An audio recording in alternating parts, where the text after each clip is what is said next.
Rekan-rekan, pada sesi ini, kalau saya tidak salah ini adalah part 8 ya. Pada part ini atau pada sesi ini saya ingin bahas sedikit lebih dalam tentang network ya, tentang jaringan ya. Sebenarnya kan kalau kita bicara masalah bahasa ya, kita bicara masalah bahasa. Yang namanya jaringan itu kan ya, itu bahasa ya. Kita bicara ini bahasa. Nah, kalau ada bahasa lainnya apa? Bahasa awamnya orang bilang apa? Orang bilang kan adalah cabang, betul nggak? Ya. Nah, ada lagi bahasa lain dibilangnya apa? Bilangnya adalah network, betul nggak? Ya, betul? Jadi, kalau kita bicara masalah bahasa, hanya masalah perbedaan bahasa. Tapi intinya adalah sama, jaringan atau cabang atau network, betul nggak? Nah, kita harus paham dulu sebenarnya, kita kembali ke awal sedikit ya, tentang yang namanya cash flow quadrant. Masih ingat ya tentang cash flow quadrant di sini?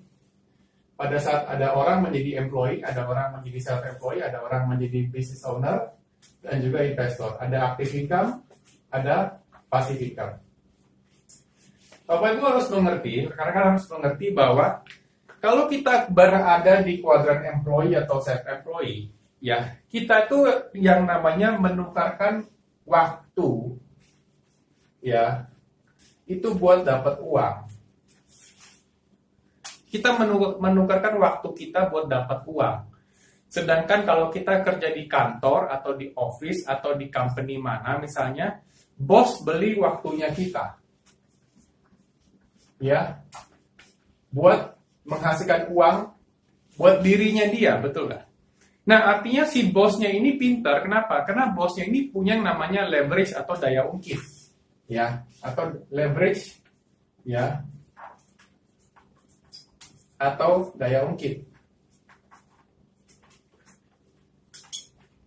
Dia punya yang namanya, kalau saya sebut di sini ya, adalah satu yang namanya OPM ya, yaitu other people's money ya,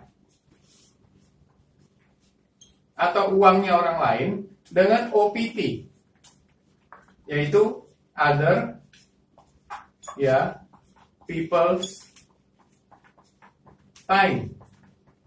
Artinya pada saat misalnya si bos kerja di perusahaan, bos punya perusahaan misalnya, Anda bekerja di perusahaan tersebut misalnya, artinya waktunya Anda adalah waktunya bos. Jadi other people's time, waktunya Anda itu menjadi waktunya bos, karena Anda dibayar gaji, waktu Anda dibeli dengan gaji tersebut setiap bulannya. Dengernya nggak enak, kesannya tidak enak, waktu Anda dibeli, tapi itu kenyataannya, realitanya adalah waktu Anda dibeli, Anda menjual waktu Anda buat dapat uang, betul nggak? Oh iya Pak, saya memberikan value, saya memberikan ini, ada ini. Oke, betul, saya setuju. Semua ada value-nya, semua ada tugasnya. Tapi basicnya adalah yang terjadi adalah pada saat bos buka company, bos punya leverage. Bos punya leverage atau daya ungkit. Sedangkan Anda nggak punya leverage atau Anda nggak punya daya ungkit. Orang-orang di sini itu tidak punya leverage, tidak punya daya ungkit sama sekali. Dia sendiri, solo. Ya, kalau orang bilang itu Superman. Ya, Superman, kerja sendiri, tidak punya leverage, tidak punya dongkrak, tidak punya OPM, OPT. Sendiri saja bekerja mencari uang. Waktunya cuma 24 jam, tidak bisa dilipat gandakan sama sekali. Dokter pun sama, Anda buka toko pun sama. Anda pun harus di toko itu, Anda harus jaga toko itu. Waktu Anda tidak bisa dilipat gandakan sama sekali. Kecuali Anda punya 10 toko misalnya. Anda bisa melipat gandakan karena Anda sudah masuk ke sini. Betul? Nah, tapi kalau Anda perhatikan di sini, itu adalah orang-orang yang nggak punya leverage atau nggak punya daya ungkit. Sehingga waktu Anda ditukarkan dengan uang. Anda nggak punya jaringan. Anda tidak punya cabang. Jadi kalau dibilang ya, Anda di sini misalnya, katakanlah Anda di sini, ya Anda bekerja di sebuah perusahaan, Anda sendiri lagi. Betul nggak? Anda sendiri lagi, sedangkan bos pada saat bos punya perusahaan, pada saat bos punya karyawan, di bawahnya ada 10.000 karyawan misalnya, artinya adalah 10.000 karyawan ini waktunya mereka, 8 jam itu waktunya mereka yang kerja. Itu adalah waktunya orang lain yang menjadi OPM dan OPT. OPM-nya uangnya dari mana? Bos pakai uang bank. Buka company bisa pakai uang bank, berarti uangnya orang lain, betul nggak? Waktunya bagaimana? Waktunya orang lain yang bekerja di company itu, betul nggak? Artinya bosnya itu pintar sekali, smart sekali, dia punya waktunya orang lain, dan juga punya pakai uangnya orang lain dari bank. Betul? Nah, sedangkan Anda sendiri lagi, karena Anda di sini bekerja, menjadi seorang karyawan, Anda tidak punya leverage, Anda nggak punya waktu yang sebagai leverage atau daya ungkit, Anda nggak punya uang sebagai leverage, sebagai daya ungkit. Betul nggak? Anda harus sadar akan hal ini. Kenapa? Karena kita semua yang orang menjadi karyawan atau siapapun yang bekerja, itu ada batasnya, ada limitnya. Ada limitnya. Tidak bisa kerja selama-lamanya. Betul? Ada aja, bisa jadi mungkin di PHK, mungkin company-nya tidak kurang sehat, Anda di PHK, atau company-nya bangkrut, atau mungkin misalnya company-nya tidak apa-apa dan tidak di PHK, tapi mungkin Anda sakit misalnya, atau apapun lah, kita nggak tahu, betul nggak? Sehingga pada saat semua itu terjadi, income Anda menjadi nol, karena Anda sendirian. Anda nggak punya sistem, Anda nggak punya orang, Anda nggak punya cabang, Anda nggak pernah bangun cabang buat diri Anda sendiri. Yang ada adalah Anda bagian dari cabangnya orang lain. Coba tolong rekan-rekan diserap supaya bisa mengerti poin ini. Bahwa Anda harus mulai mengerti kalau Anda kerja sendiri, Anda sebagai solo, Anda sebagai Superman, Anda nggak punya cabang, nggak punya jaringan, nggak punya network. Anda harus mulai berpikir bagaimana caranya saya bisa OPM dan OPT. Nah, itulah makanya kenapa saya masuk ke bisnis jaringan atau bisnis MLM. Karena bisnis MLM memberikan saya kesempatan bisa punya OPM dan OPT. Anda perhatikan baik-baik. Pada saat Anda punya warung, satu warung. Anda punya warung untuk buka, ambil cabang di sini, betul nggak? Ambil market di sini. Pada saat Anda buka warung kedua, tujuannya adalah untuk ambil market yang di tempat lain. Misalnya ini di Jakarta, ini di Bekasi misalnya. Anda buka lagi warung ketiga misalnya, tujuannya buat ngapain? Buat ambil market sebelah tempat lain lagi. Misalnya di Tangerang, Anda misalnya buka warung keempat misalnya. Ini katakanlah di mana? Di Bogor misalnya. Nah, tujuan Anda buka cabang seperti ini, coba perhatikan yang saya katakan adalah Anda buka cabang, betul nggak? Anda buka apa? Anda buka jaringan, betul nggak? Betul? Nah, Anda buka apa namanya? Anda buka network, betul nggak? Betul? Artinya apa? Anda punya yang namanya multi-level, betul nggak? Multi-level, banyak jaringan, betul nggak? Banyak level, betul nggak? Marketingnya dengan banyak level, ini kan banyak level, betul nggak marketingnya? Ini kan sebetulnya adalah satu konsep MLM sebenarnya yang tidak pernah Anda sadar cabang ini, betul nggak? Sama seperti bos di sini. Dia punya perusahaan, kalau dia buka cabang tempat lain, misalnya dia buka cabang, katakanlah dia buka di tempat lain, cabang lain, dia buka lagi tempat lain, cabang lain, otomatis itu menjadi apa? Itu menjadi jaringan dia, menjadi networknya dia, atau cabangnya dia, atau multi-level marketingnya dia, cara marketingnya dia yang banyak levelnya itu. Tapi kalau dia buka cabang tempat lain, modalnya dia itu kali berapa cabang harus dibuka. Kalau Anda buka toko sampai 10 toko, Anda kali berapa toko modalnya, betul nggak? McDonald's buka cabang sampai 35.000 cabang. Hari ini kalau saya nggak salah ya, Kentucky Fried Chicken ada sekitar, kalau nggak salah ya, sekitar 20 ribuan lah, kalau nggak salah. Dunkin Donuts sekitar 16.000 atau 18.000 cabang. Ini semua cabang, ini semua network. Tujuannya apa? Tujuannya adalah untuk melipat ganda, multiply. Multiply apa? Multiply waktu dan uang. Pertanyaan saya rekan-rekan, apakah Anda sudah multiplikasi waktu Anda? Apakah Anda sudah punya cabang buat diri Anda? Apakah Anda sudah punya cabang atau network atau jaringan yang memultiplikasi diri Anda sendiri seperti Anda cloning? Anda bayangkan kalau Anda di cloning sampai 1000 Anda misalnya, nama Anda Ali misalnya, Ali ada 1000. Pada saat jam bersamaan, waktu bersamaan, hari bersamaan, Ali kerja di 1000 tempat yang berbeda. Berarti Ali mendapatkan 1000 sumber income ketimbang Ali kerja sendiri.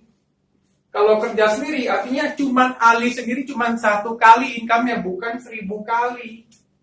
Anda punya 4 cabang, 5 cabang toko, Anda kali 5 penghasilannya, betul nggak? Artinya apa? Anda multiply. Betul? Nah, itu yang saya bilang, orang harus mengerti bahwa kenapa Anda harus bangun jaringan, kenapa Anda harus pakai sarana atau kendaraannya yang namanya multi-level marketing. Jadi kalau kita bicara cuma masalah jual-jual produk, cari orang, Bapak Ibu, rekan-rekan, bisnis yang namanya bisnis itu ada produk. Produknya adalah apapun bisa jadi. McDonald's adalah produk, ayam goreng atau burger itu produknya. Tapi perhatikan, bukan produk yang mereka bangun, jaringan mereka bangun. Jaringan franchise yang mereka bangun. Jaringan franchise. Dalam jaringan itu mereka taruh produknya ayam goreng atau burger atau apapun. Produknya adalah tools, alat. Adalah tools atau alat. Tanpa jaringannya produk itu tidak bisa jalan. Betul nggak? Sama seperti listrik. Listrik Anda punya yang namanya tiang-tiang. Anda punya tiang-tiang. Tiang itu bergabung dengan satu tiang lagi misalnya. Udah gitu bergabung lagi dengan satu tiang lagi misalnya. Bergabung lagi nanti dengan tiang yang lain lagi misalnya. Seperti ini misalnya. Terus dia bergabung. Nah, ada kabelnya, ada tiangnya, betul nggak? Itu jaringannya, networknya. Produknya apa? Produknya di dalam kabel ini ada listrik. Betul? Dalam kabel itu ada listrik sebagai produk. Nah, yang penting adalah apa? Yang penting adalah kabelnya dan tiangnya yang tersambung kemana-mana. Yang tersambung sampai bahkan ke seluruh Indonesia misalnya. Nah, tiangnya dan kabelnya yang penting yang menghubungkan jaringan itu atau network itu. Jaringan cabang atau network itu. Dan produknya adalah listrik.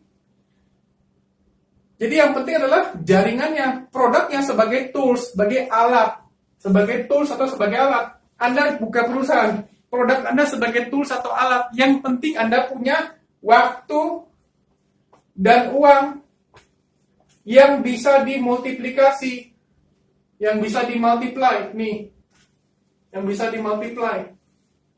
Pertanyaan saya, rekan-rekan sudah nggak memultiplikasi diri Anda? Kalau Anda sampai hari ini belum terbuka pikiran tentang MLM atau network marketing, Anda masih anti, masih skeptikal, Anda dengar video ini berulang-ulang deh. Bahkan Anda ulang lagi dari awal video ini. Dengar, benar-benar dengar, karena saya ingin rekan-rekan untuk mengerti dan paham bahwa network marketing adalah satu bisnis yang luar biasa kalau dijalankan dengan benar. Anda bisa bayangkan kalau pada saat Anda di sini, Anda bangun jaringan di sini. Misalnya Anda ketemu si A, Anda ketemu si B misalnya. Anda keluar modal, betul? Anda keluar modal, Anda punya waktu, betul nggak? Nah, pertanyaan saya pada saat Anda keluar uang dan keluar waktu, pada saat Anda ajak si A dan ajak si B, misalnya Anda ajak si A, yang keluar uang bukan Anda seperti di sini. Ini Anda harus keluar uang kalau bikin cabang, betul nggak? Tapi kalau Anda ajak si A, berarti A yang keluar uang, dia yang keluar uang buat join, dan akhirnya apa? Waktunya dia. Pada saat B join, B yang keluar uang buat join, dan waktunya adalah waktunya dia. Sehingga katakanlah masing-masing bergabung komitmen 2 jam, 2 jam, 2 jam, 1 hari. Anda udah punya total berapa jam? Anda sudah punya 6 jam. Anda sudah punya yang namanya OPM dan OPT. Other people's money sama other people's time. Time-nya dari mereka, modalnya mereka sendiri yang keluarin. Menariknya Anda bisa di Jakarta, A bisa di Bogor, B bisa di Bali. Bahkan kalau ada orang bergabung di sini namanya C, Kalau company ini sampai kita berkembang ke luar negeri dengan seizin Tuhan, terjadi seperti itu. Pada saat C berkembang, C join misalnya kata di luar negeri, mungkin di Afrika kita nggak pernah tahu, betul nggak? Apa saja mungkin, betul nggak? Nah, pada saat C bergabung, dia bergabung dengan uangnya dia, dengan waktunya dia. Artinya Anda sudah punya network atau sudah punya cabang di Afrika. Sedangkan pada saat Anda buka toko di sini, apakah Anda bisa buka cabang di Afrika? Belum tentu. Anda punya company di sini, bisa buka cabang di Afrika? Belum tentu. Kalaupun bisa, modalnya berapa kali lipat? Betul? Sehingga rekan-rekan harus paham, harus buka hati, buka pikiran untuk bisa mengerti bisnis jaringan. Harus yang namanya mau mengerti, buka hati, buka pikiran. Kenapa? Karena kita selama ini nggak pernah mengerti tentang bisnis jaringan. Kita dibawa dari kecil sampai besar untuk menjadi karyawan sejati. Kenapa? Karena yang ajarin kita adalah guru. Saya tidak menyalahkan guru, maaf ya. Tapi guru adalah seorang karyawan, bukan seorang bisnismen. Kalau Anda mau belajar bisnis, pergilah ke seorang bisnismen. Anda mau jadi dokter, belajarlah sama dokter. Anda mau jadi tukang las, belajarlah sama tukang las. Betul nggak? Kalau Anda mau jadi bisnismen, pergilah belajar sama bisnismen. Kalau Anda diajarin sama guru bukan bisnismen. Guru hanyalah karyawan. Sehingga kita semua terdidik menjadi apa? Menjadi karyawan sejati. Anda sekolah yang rajin, dapat ijazah. Pada saat ijazah Anda kurang, upahnya kurang. Kalau dapat ijazah SMA, Anda sekolah lagi S1. Pada saat Anda merasa upahnya kurang atau gajinya kurang S1, Anda sekolah lagi S2. Sampai S3 bahkan. Sampai ambil PhD misalnya. Tujuannya buat apa? Tujuannya supaya apa? Supaya Anda diupah lebih, betul nggak? Supaya prestis Anda naik, Anda diupah bisa lebih, betul nggak? Oke lah, ada faktor lain. Yes, tapi ada goal, betul nggak? Bahwa Anda bisa dapat income lebih pada saat titel Anda atau pendidikan Anda lebih. Salah tidak? Tidak salah. Tapi kembali lagi, Anda tetap sendiri, tetap solo, tetap Superman. Mau sampai kapan kerja sendiri dan Superman? Betul? Jadi Anda harus mengerti bahwa kita sudah disetting oleh nenek moyang kita menjadi karyawan sejati. Kita tidak pernah diajarin bisnis, karena rata-rata orang tua kita dari nenek moyang kita adalah seorang karyawan. Jadi kita harus paham, harus berani dobrak mindset itu. Harus berani dobrak mindset itu untuk masuk ke mindset bisnis. Makanya kenapa dari awal saya cerita tentang mindset dan mindset. Oke, saya berharap rekan-rekan dari sesi ini bisa mengerti, ya bisa mengerti poinnya. Coba tolong diulang sesi ini, karena menurut saya sesi ini cukup dalam. Anda harus coba ulang dan ulang dan ulang dan ulang. Kalau sampai nggak mengerti, ada kesempatan berjumpa, kita bisa ngobrol, kita bisa sharing satu sama yang lain. Oke, ya. Nah, untuk sesi berikutnya saya akan bahas tentang topik di mana kalau orang bilang, oh ada resiko di bisnis ini, ya bisnis apapun ada resiko, betul nggak? Nah sekarang nanti topik berikutnya saya akan bahas tentang resiko di bisnis jaringan. Oke, sampai jumpa di topik berikutnya, di part berikutnya. See you, thank you.